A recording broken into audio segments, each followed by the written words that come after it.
আসসালামু আলাইকুম। আপনারা সবাই কেমন আছেন? আপনাদের দোয়া আর ভালোবাসা আমি ভালো আছি। আজকে ভিডিওতে দেখেন আমাদের কম উত্তরপাড়ার রোডটা আমরা ভিডিও করছি, সোশ্যাল মিডিয়ায় দিতেছি। আমাদের এলাকার লোকগুলো অনেক বেকারত্ব, কারণ কিসের জন্য জানেন? আমাদের রোডটা খারাপ। আমাদের রোডটা বিগত 16-17 বছর ধরে কোনো কাজকর্ম করতেছে না। কোনো সরকার আসুক না কেন, আমাদের রোডে কোনো কাজ করতেছে না। কারণ আমার জন্ম হইতে প্রায় 1990-তে। আমি ছোটকালে দেখতেছি এই রোডে একটা মাটির দলাই পড়ে নাই। ভাইয়া, আপনারা কি এই রাস্তা নিয়ে অসুবিধা আছে?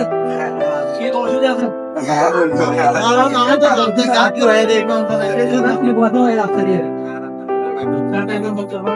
আপনারা কি রাস্তাটা চান? হ্যালো গাইস, আপনারা শুনতে পাচ্ছেন এলাকার কি কষ্ট আছে?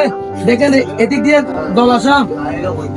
জলাশয় দেখেন কিরকম কষ্ট আছে। আমাদের এলাকার লোকগুলো অনেক বেকারত্ব ফিল করতেছে। এরা এই রাস্তাটা হলে আমাদের এখানে অর্থনীতি একটু সচল থাকবে, কারণ আমরা খেটে খাওয়া মানুষ। আমাদের এলাকার লোকগুলো খেটে খাওয়ার মানুষ।